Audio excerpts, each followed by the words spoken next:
Good morning. Welcome to the virtual worship service of the Unitarian Universalist Church of the Monterey Peninsula. My name is Elizabeth Granado, and I am currently serving as a member of our church's religious exploration staff and co-leader of our COPA core team. We are a congregation of people of different ages, races, classes, religious and sexual orientations, gender identities, and political views. Our purpose is to change our own lives, even as we work to change the world around us through love, learning, and service to others. If you are a visitor with us today, please fill out our virtual visitor card. You can find the link in the Zoom chat box or on the church's website. You can also view past services on our church website. Our worship theme for this month is Embracing Possibility. Today's service, entitled The Possibility of a Healthy Earth, is led by our sabbatical minister, Susan Pantaya, and worship associate, Bjorn Nilsson. Do you identify as a person of color? The UUCMP POC, People of Color Group, provides a framework of support and acknowledgement for members and friends of UUCMP who have lived experience as people of color. Come join the group for conversation and camaraderie. Upcoming meetings via Zoom are Monday, September 6th at 7 p.m. and Saturday, September 18th at noon. See the weekly newsletter for more information. Planning is currently underway for the annual Committee Connections Fair, which will be held Sunday, September 26th. Committee chairpersons, if your committee would like to be included in the Connections Fair, please see the weekly news for more information or contact Program Council Moderator Lauren Keenan with questions.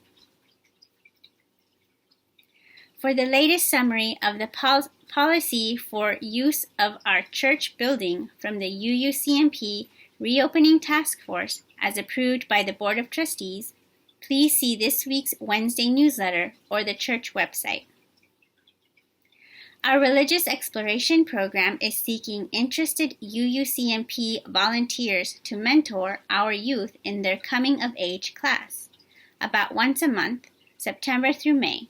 If you are interested, please contact DRE Erin Forstein. Our shared offering recipient for September is Harmony at Home, which has served thousands of Monterey County children, youth, and families whose lives have been disrupted and traumatized by violence, abuse, grief, and loss. Harmony at Home's trauma-informed mentoring and teaching programs are helping children and families to develop empathy and compassion towards others and to make better choices. The organization is currently in partnership with over 30 school districts and agencies combined. Half of the cash from our offering this month and checks made out to UUCMP with Harmony at Home in the memo line will support this group. I am now pleased to introduce Julianne Levy and two young members of the program who will tell us more about this worthy organization. Following this presentation, please enjoy our musical prelude. Hi everybody, Julianne Levy here, Harmony at Home's Executive Director and Founder. 17 years ago, my brother Mike and I founded Harmony at Home. We founded this so that we could help children and families throughout Monterey County to be healthy and healthy relationships, breaking the cycles of violence and abuse for children and families throughout this entire county. We're doing it with 5 programs. Today, I'd like you to view a video from 2 of our young members of our programs who went through Harmony at Home's teen camps and counseling for 5 years. You're going to get to hear their story of where they were and where they are. So please enjoy this clip. Thank you. I started doing what I wanted to do. I was out on the streets, hanging out with gang members, hanging out with the wrong people, and I was constantly going into juvenile hall. I was constantly just failing my mom. I was constantly hurting myself. By the age of 13, I had tried crystal meth, counting bags of drugs, counting money, stealing cars, just doing all that stuff. I was not a good kid. My mom was a drug addict, different drugs, alcohol, everything. I got taken away from her at the age of 8, moved with my dad. My dad was very abusive physically. My freshman and sophomore year and junior year, he homeschooled me. So I was locked in my house for like 2.5 years, no friends, no family, couldn't even walk my dogs. No electronics. Yeah, no electronics, no TV, no nothing. I was living in my living room while my grandma was living in my room. I came back thinking totally different. I came back with the motivation. And that's the whole point of the program, is to make changes in our lives. And you can just see it, that our therapists, they really do make changes in our lives. They really do push us. Harmony at Home has really helped us and made a difference. You see it in us every day. We always strive to just be a better part of ourselves, you know. I just want to thank Harmony at Home and all the donors and all the effort they put into us, because it's crazy. A lot of people that don't even know us, have never met us, and all the effort they put in when our own families don't even do that for us. If it wasn't for the group, I don't know where I'd be, to be honest, this day. I don't know where I'd be. I wouldn't be alive, to be honest. I wouldn't. We've always came back together to Harmony at Home. Yeah. Because it's been our biggest support. Thank you to the Unitarian Universalist Church of Monterey Peninsula for sharing your plate with Harmony at Home for the month of September. We really, really appreciate your support. If you want to learn more about Harmony at Home, visit our website or just give me a call. I'd be happy to talk to you anytime. Thanks again. Take good care. Bye-bye.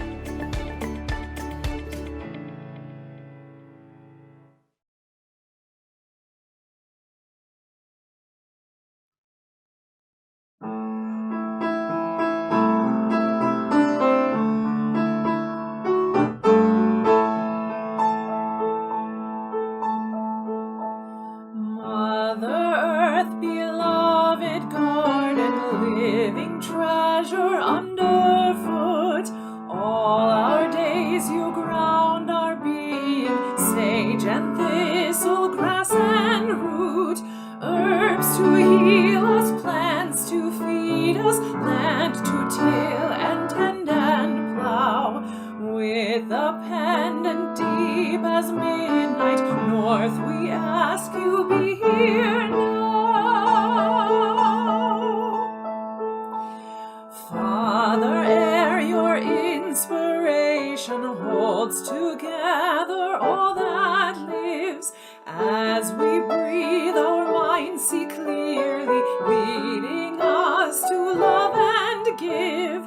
Raging whirlwind, whispered breezes, violent gale and gentle cloud, with a blade as sharp as morning east, we ask you be here now.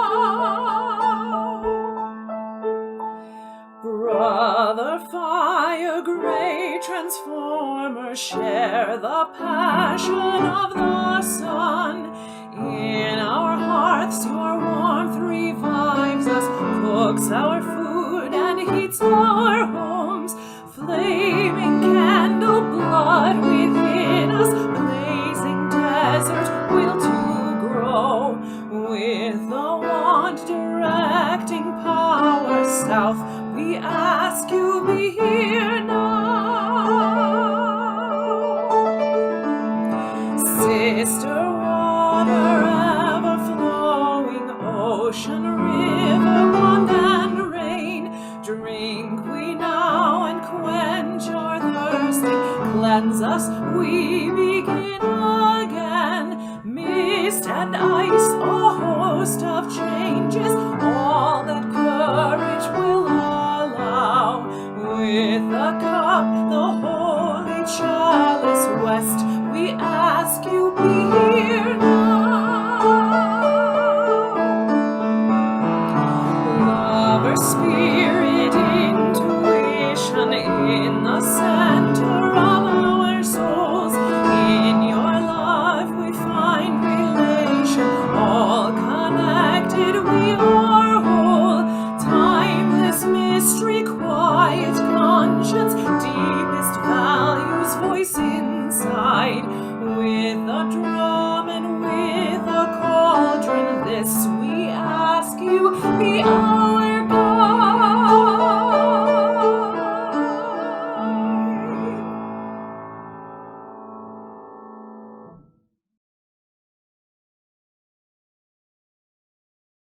We are called into the sacred worship space with the words of the Reverend Sherry Woodbury.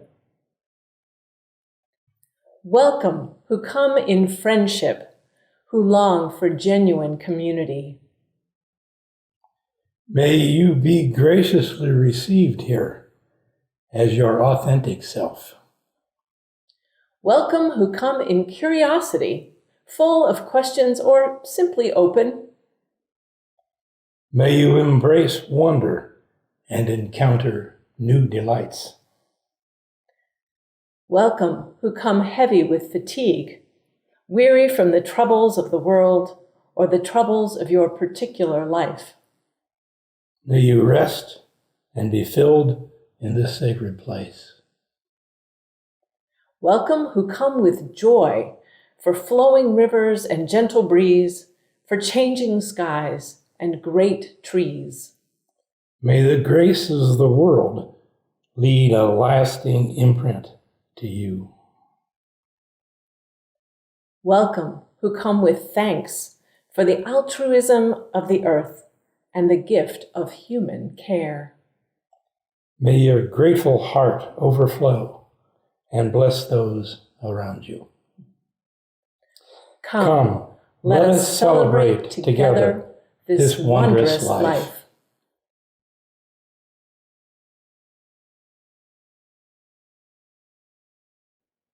Now, please join as we sing Change is Coming, written and song-led by Molly Badgett. Change is coming. What do we need to imagine? Change is coming. What do we need to imagine to be prepared? You know I'm scared to be prepared. Yes, I am scared, but I know from brokenness there's hope. Yes, I know from brokenness there's hope. Change is coming. What do we need to imagine? Change is coming. What do we need to imagine to be prepared? You know I'm scared to be prepared. Yes, I am scared. I know from brokenness there's hope. Yes, I know from brokenness there's hope. Change is coming. What do we need to imagine? Change is coming. What do we need to imagine?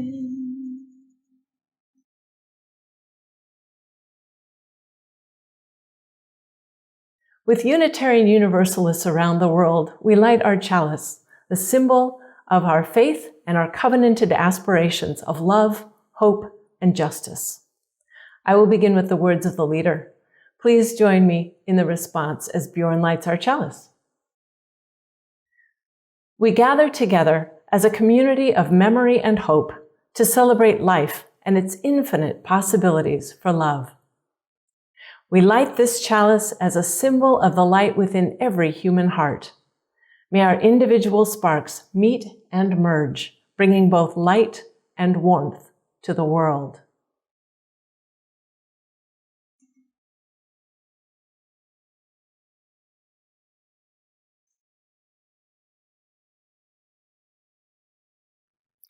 Our story for all ages today is The Microbiota and the Planets by Carolyn Fisher.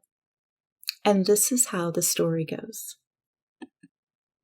Did you know that there are trillions of little tiny creatures living inside your bodies?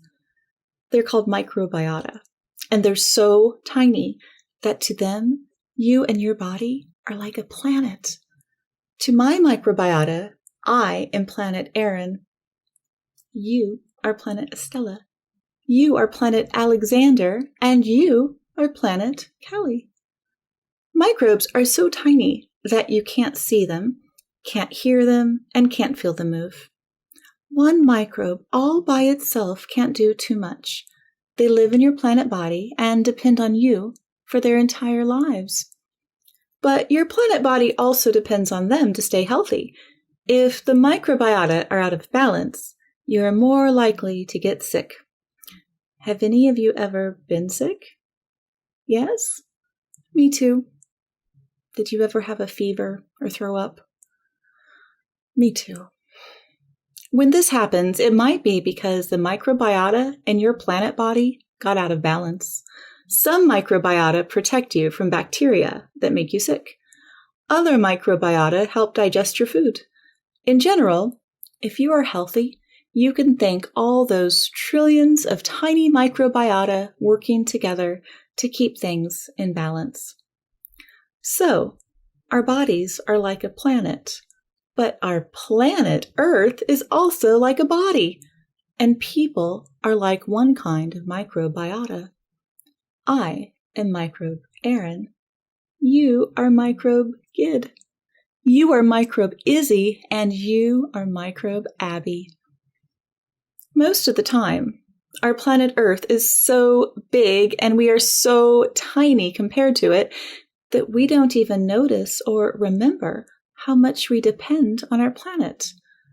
For the air we breathe, for the food we eat, for the water we drink. But just like the microbiota in our bodies, our planet Earth also depends on us. Just like your body depends on your microbiota to stay balanced and healthy, our planet Earth depends on people to stay balanced. You probably know that our planet Earth is not very healthy right now. This is because people have been out of balance. Sometimes this feels like a really big problem for one little microbe like me. Our planet Earth is so big, but together with lots of other people, I am working to get our planet back in balance. I do little things like recycling and walking to some places instead of driving. I do bigger things, like going to Zoom meetings with other like-minded people or talking with people at the COFM or Committee on Family Ministry about how important it is to put things back into balance. I like that I am able to be part of these things. Our planet Earth is sick, and each of us are just tiny little microbes, but working all together, wherever we are, we can push the balance of our planet Earth back towards healthy. I know I can. And so can you.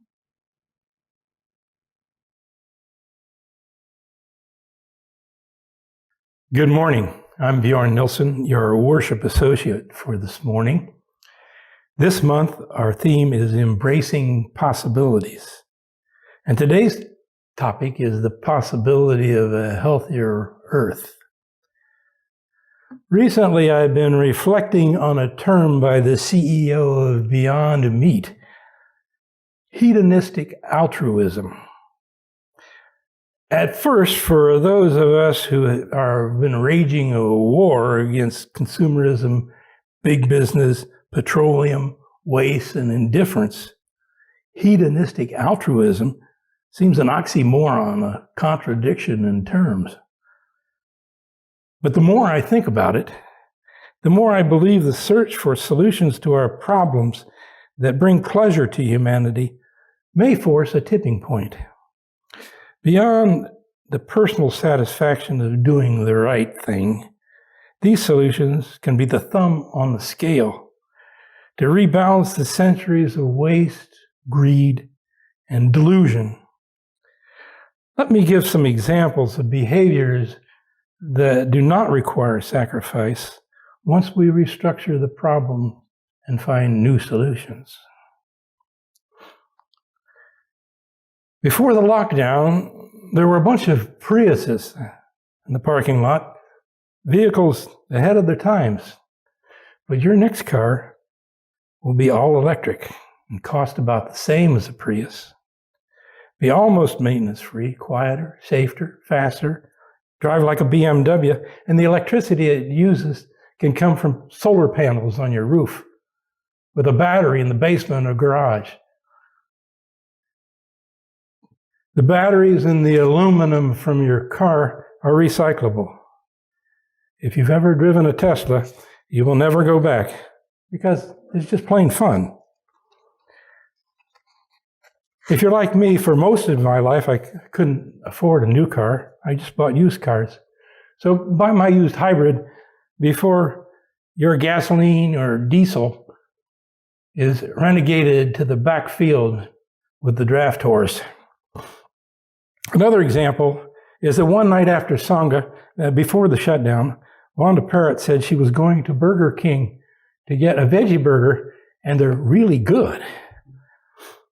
Food science restaurants and growing cadre of vegan cooks, my wife included, are creating and rediscovering food that tastes really good. At the same time, a plant-based diet is healthier, kinder to sentient beings, and cuts greenhouse gases. Companies that provide renewable energy, waste recycling, clean transportation, and virtual meetings are not just clean, they are becoming, in general, lucrative investments. No pain, financial gain. In summary, we hope that we are at a tipping point, a revolution, progressive government, international cooperation, conservation agriculture, and the better angels of our nature will, with more pull than push, attract mankind into a better world, and I dare propose a more pleasurable one. So, go shop the farmer's market, support organic farming, then go home and make a veggie salad. And don't forget the sriracha, the minced garlic, the sesame seeds. When it's all done, write a check to the church with the money you save from not buying beef. Altruistic hedonists can have it both ways. There's nothing wrong with that.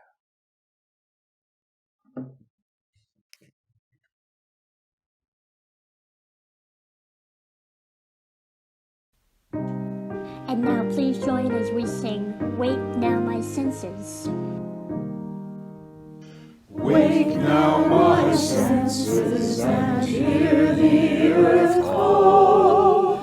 Feel the deep power of being in all. Keep with the web of creation your vow. Giving, receiving, as love shows us how. Wake now my reason, reach out to the new. Join with each pilgrim who quests for the true. Honor the beauty and wisdom of time. Suffer thy limit and praise the sublime.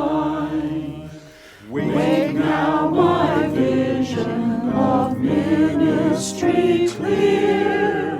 Brighten my pathway with radiance here. Mingle my calling with all who will share. Work toward a planet transformed by our care.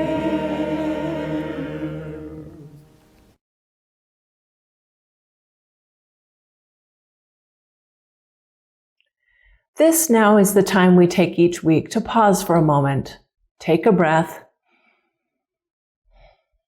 and reflect on what has been going on in our lives during the past few days, and what has been happening in the lives of those we love and care about, whether nearby or far away. Our Caring Network shares 2 joys with us this week. A joy for Fletcher Brunson, who is celebrating his 17th birthday this month.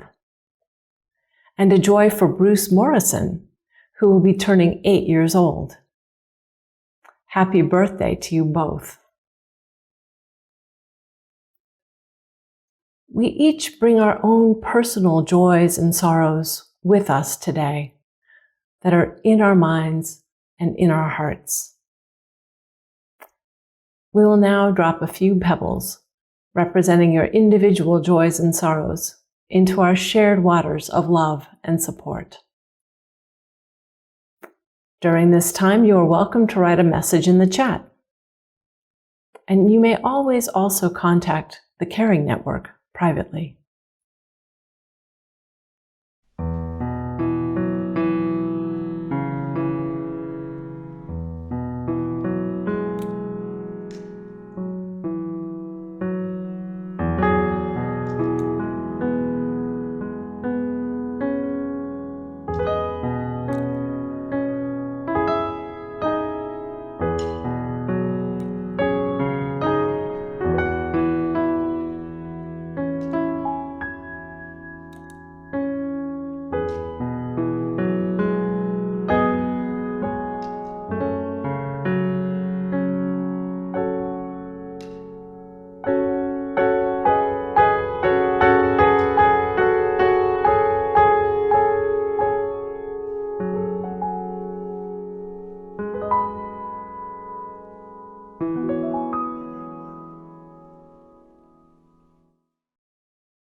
We will begin our meditation time today with words from the Reverend Sarah Lawal. Spirit of life and love, holy mystery, may we hear the voice within calling us to ask what's possible, to walk to the edge, to shed the fear and need for control, and dance with the infinite for a while. May we set down the list of wrongs and hurts and see obstacles as invitations for innovation, beckoning our creativity. May we hear each other's voices of love and encouragement. May we hear the cries of the world asking us, who do we choose to be? May we be vessels of comfort and compassion. May we be vessels of hope and healing. May we be vessels of peace and justice. May love prevail. In the name of all that is holy, we pray. Amen.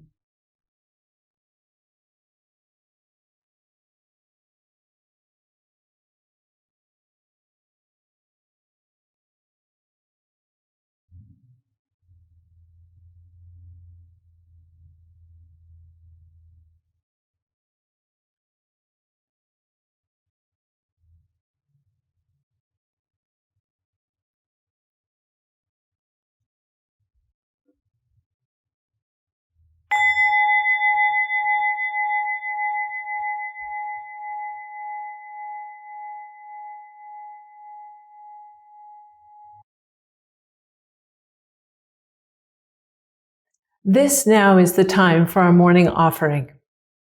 We encourage you to think about your financial support for this church and the resources the church needs to do its good work.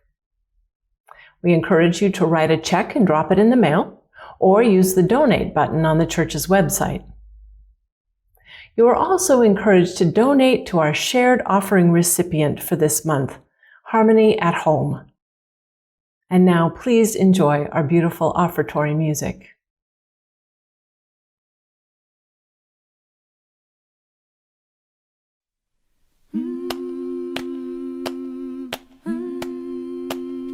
There are more waters rising, this I know, this I know. There are more waters rising, this I know. There are more waters rising, they will find their way to me. There are more waters rising, this I know, this I know. There are more waters rising, this I know. There are more fires burning, this I know, this I know. There are more fires burning, this I know.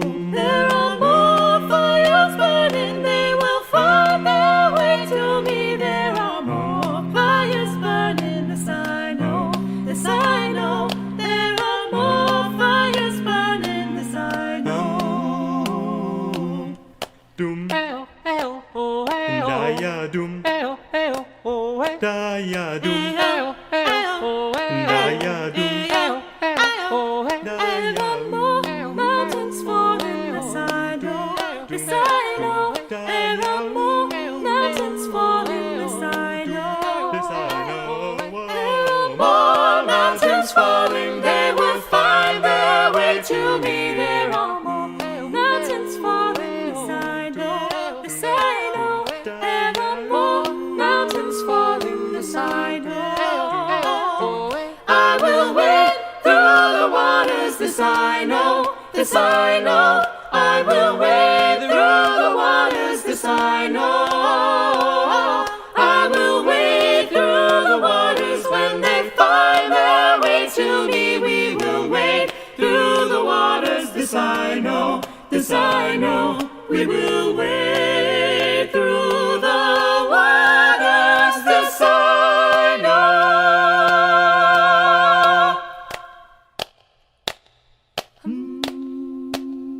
I will walk through the fire, this I know, this I know. I will walk through the fire, this I know. I will walk through the fire when they find their way to me. I will walk through the fire, this I know, this I know. I will walk through the fire, this I know. I will rebuild the mountains, this I know, this I know. I will rebuild the mountains, this I know. I will rebuild the mountains when they find their way to me. I will rebuild the mountains, this I know, this I know. I will rebuild the mountains, this I know.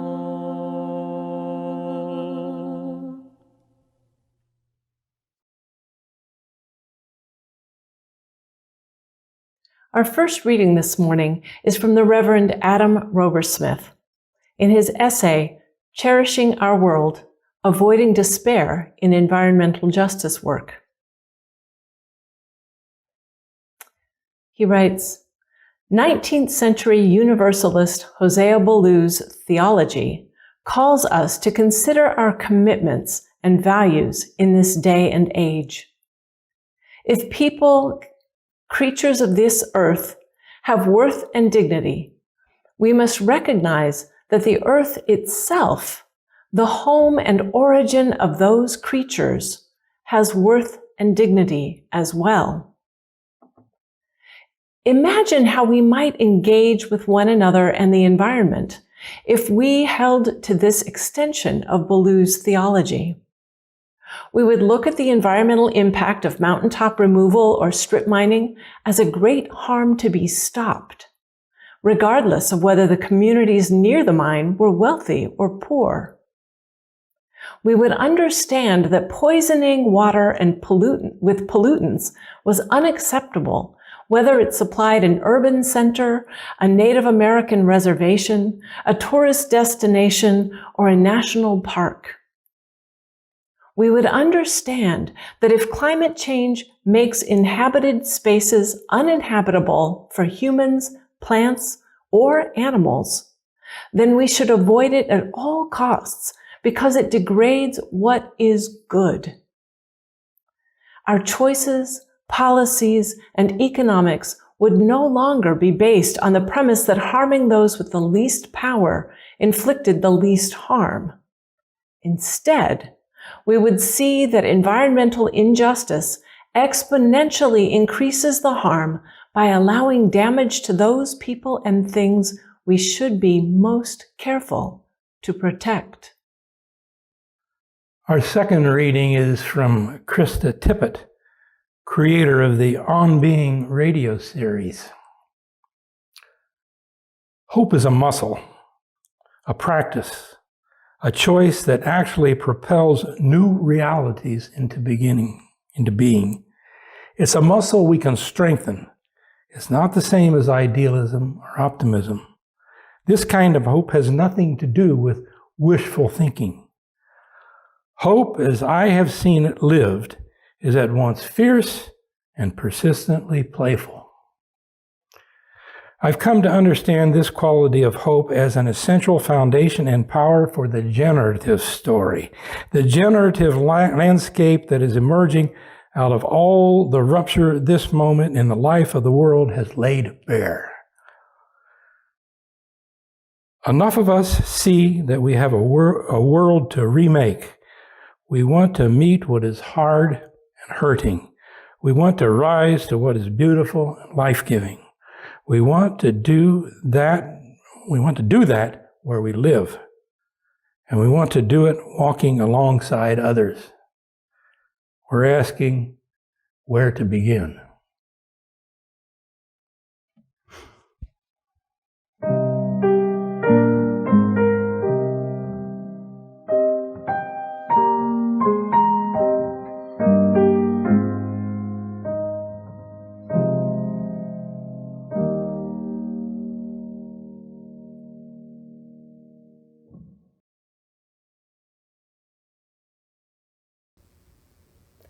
I have walked through the hilly suburbs of West Petaluma for over 30 years.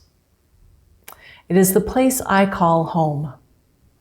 My neighborhood includes old stately homes with manicured lawns, climbing roses and drought-resistant native gardens. There's a park with an overgrown labyrinth. There's a cemetery, partly unkempt, full of trees and birds and memories. In my neighborhood, there are people I love. I never get tired of it. I belong to that place.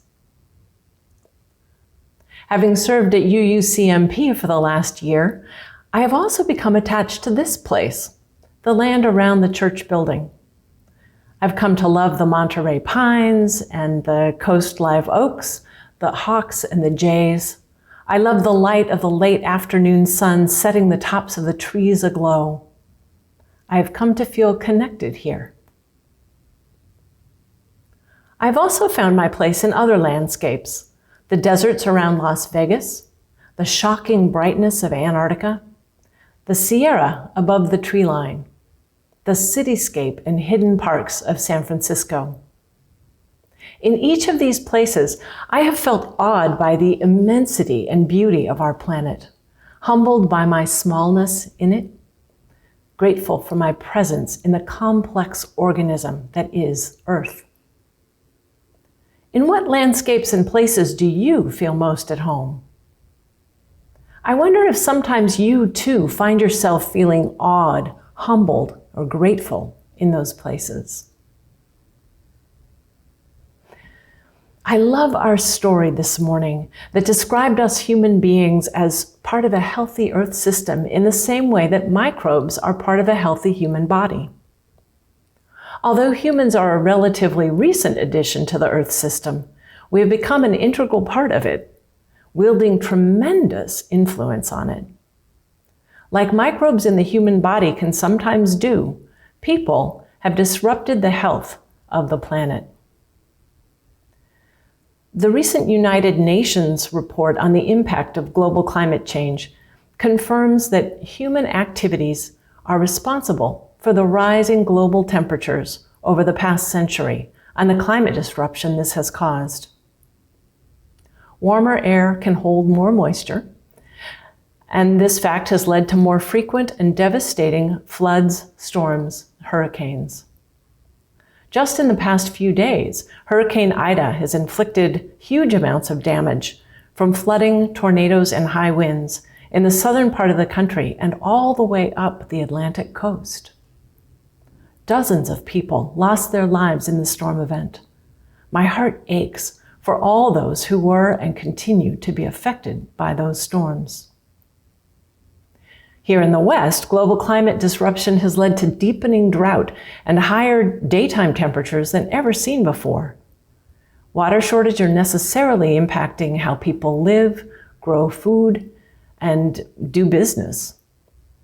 Heat waves hit this year in areas not known for high temperatures, like Seattle, Washington, Portland, Oregon, and Victoria in British Columbia. Over 1,000 people died as a result, and the impacts to juvenile birds were startling to me. My heart aches for all those who were and continue to be impacted by those heat events. And then there are the fires. For the 5th consecutive year, the Western states are plagued with massive fires. Most of us here today have been impacted by those fires, whether through the loss of property or a lost sense of security. My heart aches for all those who were or continue to be affected by the fires. I've just given examples of climate disruptions in the US and Canada, but of course, the impacts are global. Sea level rise and coastal storms have caused mass displacement in many parts of the world. Severe drought and unlivable high temperatures continue to take lives and devastate the environment in many countries. These impacts are distributed unevenly because those with means are able to move to less affected areas, while those without means to do so must stay in place with little support and barely any notice from the rest of the world. The changes wrought to date and their impacts on the natural world and severity are severe. The changes wrought to date and their impacts on the natural world and society are severe, and many are irreversible. Many look to get worse. I acknowledge that you may be deeply affected by this litany of woes. I do not bring these to you today to cause you despair, but rather with the awareness of that many of you already have felt that despair. And I know I have. There is a school of thought that says we need to face these impacts and their likely consequences head on so that we can make meaningful change. Some call this deep adaptation. I believe that we need to recognize that change, more change, is coming so that we can be prepared, so that we can work to change the trajectory, to change the story. In the book Active Hope, How to Face the Mess We're In Without Going Crazy, Joanna Macy and Chris Johnstone describe 3 stories that are active in our world. The first story they call business as usual. This story says that things are not that bad, that science and a growing economy will fix everything.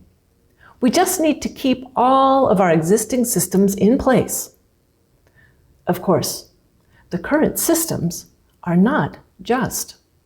They deny the need for a meaningful response that addresses the needs of all people. The second story is one they call the Great Unraveling. This story highlights the ongoing devastation wrought by climate disruption on social systems, economic systems, biological and ecological systems.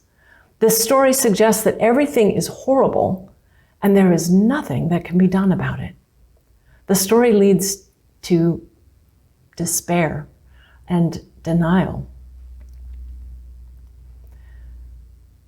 The third story is the one Joanna Macy calls the Great Turning. The Great Turning tells us that there are many forces at work already to address climate change on many fronts. It is the story of the transition to a life-sustaining society. This story doesn't get as much news as much news time as other stories, but it is all around us. Paul Hawkins estimates that there may be as many as 2 million organizations all working on ecological sustainability and social justice. The Great Turning is a story then of creativity, of innovation, and a return to more sustainable practices. It is a story based on actions that slow damage to the earth and its inhabitants, that rethink how people live together, and that creates a moral shift toward deeper care of all life now and in the future. It is a movement, a story that is happening everywhere and that we can participate in. It is happening right here in Monterey County. Think about the organizations many of you were involved in. Organizations focused on clean water, land use, ocean cleanups. Organizations that promote conservation and ecological protection, that address environmental justice for all people. This work is also occurring at the state, national, and international levels. The Great Turning is a story that embraces possibility and active hope.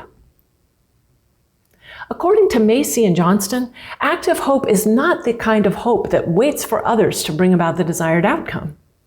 Active hope is about knowing what you desire and then taking the steps to make it happen. They say active hope is a practice, like Tai Chi or gardening. It is something we do rather than have. It is a process we can apply to any situation, and it involves 3 key steps. First, we take a clear view of reality. Second, we identify what we hope for in terms of the direction we'd like things to move in or the values we would like to see expressed. And third, we take steps to move ourselves or our situation in that direction. They note that optimism is not required. Rather, it is about acting with intention. They also note that taking action actually instills more of a sense of hopefulness, which leads to more resilience and the ability to take more steps. The question becomes, what actions might we take to instill hope? Here are a number of actions that many of you are already engaged in, or that maybe you'd like to be engaged in further. The first is just live more simply through the choices we make about our lifestyles. To the extent possible, we can adjust our diets, purchases, water use, modes of transportation. And as Bjorn noted, these changes can even be enjoyable. We can vote and take part in the political process and encourage others to do so as well. Possibly the best thing UUs have done for the environment lately was to encourage people to get out to vote last November. It was an amazing, amazing groundswell. Just think what we might be able to do together in the future. We can collaborate, support, and listen to the wisdom of people who are most impacted by climate change. The UU Service Committee and UU Justice Ministry of California practice this style of action. We can work to preserve nature beyond a limited view of pristine wilderness. Former UUA co-president Sophia Bettencourt spoke recently of the danger of believing that, quote, being in a more urbanized environment means you are not connected to Earth, as if the urban places aren't earthly, unquote. She says this belief, quote, colludes with the work to silence displaced and marginalized communities from having a voice, from having authority in environmental policy debates and conversations, end quote. It is essential that environmental preservation applies to those who need protection most. We can use our imaginations. Change is coming. What do we need to imagine to be prepared? says Adrienne Murray Brown. It is hard to create what we can't imagine. Yet, business as usual keeps us from imagining anything but the status quo.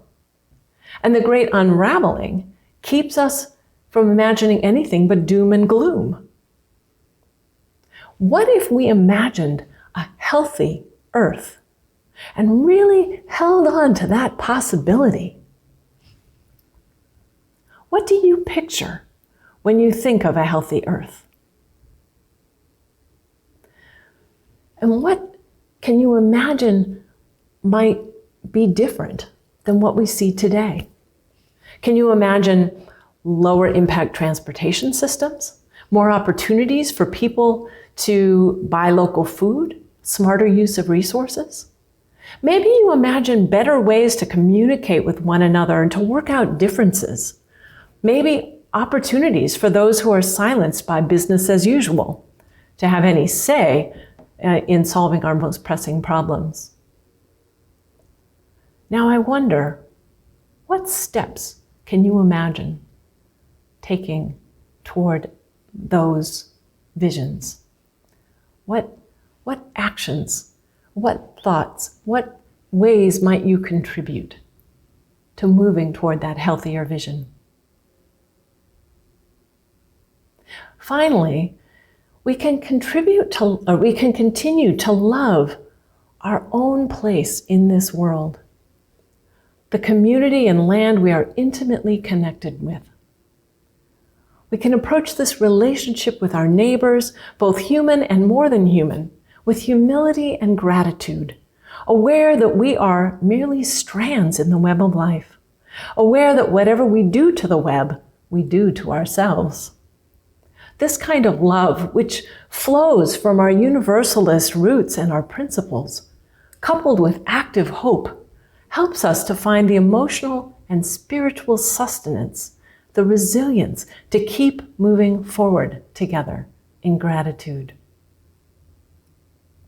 As much as I love Sarah Lynch Thomason's song of resilience and resolution that we heard during the offertory, I find myself wanting to make a key adjustment to it.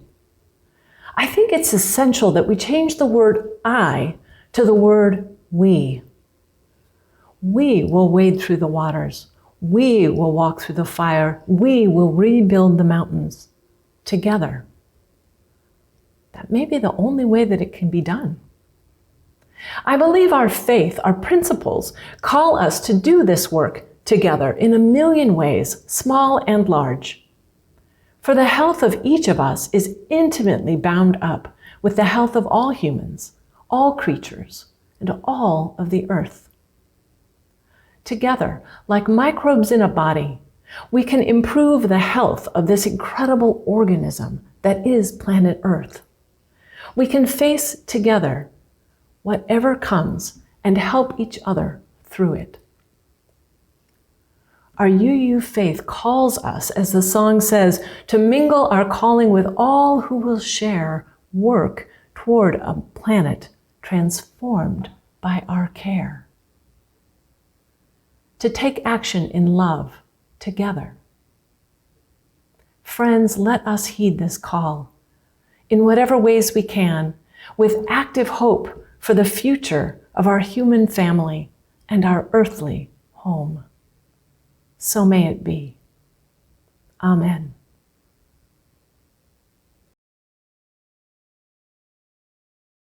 And now please join as we sing The Tide is Rising. We'll sing 6 verses. Here we go. The tide is rising, and so are we. The tide is rising, and so are we. The tide is rising, and so are we. This is where we are called to be. This is where we are called to be. The task is mighty, and so are we. The task is mighty, and so are we. The task is mighty, and so are we. This is where we are called to be. This is where we are called to be. The land is holy, and so are we. The land is holy, and so are we. The land is holy, and so are we. This is where we are called to be. This is where we are called to be. The storm is raging, and so are we. The storm is raging, and so are we. The storm is raging, and so are we.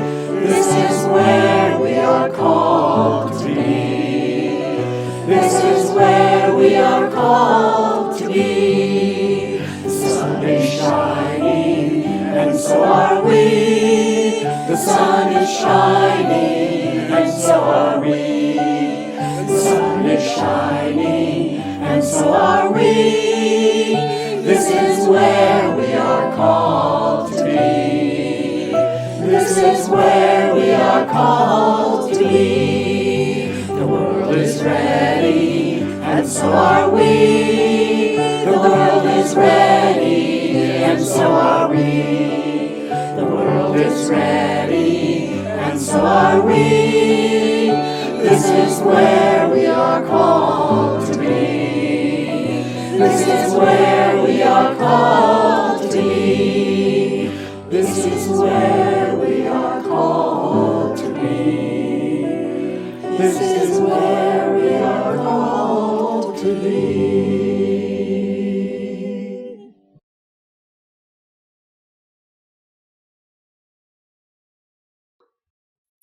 Please join now in the unison words as we extinguish our chalice.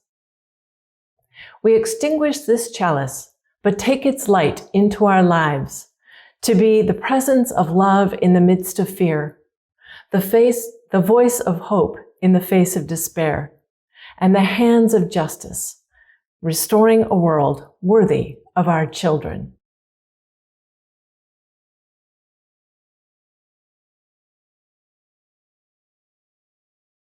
And now please join hands or imagine taking someone's hand for our benediction. May we tread softly, speak truthfully, love gently, breathe deeply, live wisely, hope actively together, and go in peace. Amen. And now, please join the UUCMP Community Choir in singing our postlude, Blue Boat Home. And now please join us for hymn number 1064, Blue Boat Home. We'll sing all three verses. Though behold me, I feel no motion, standing on these mountains and plains, far away from the rolling ocean, still my dry land heart can say, I've been sailing all my life now, never harbor or port have I known. The wide universe is the ocean I travel, and the earth is my blue boat home.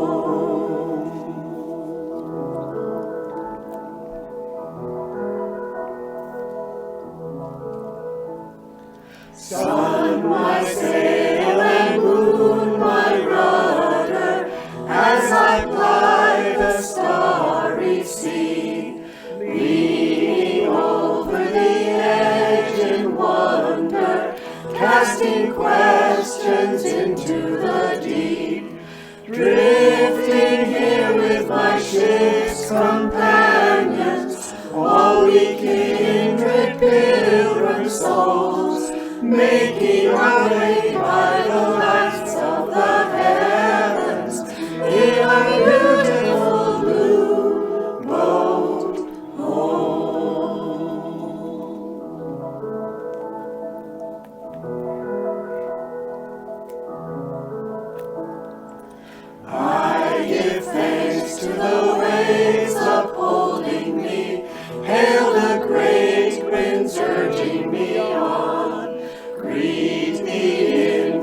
starlit sea before me, sing the sky my sailor's song. I was born upon the fathoms, never harbor or port have I known. The wide universe is the ocean I travel.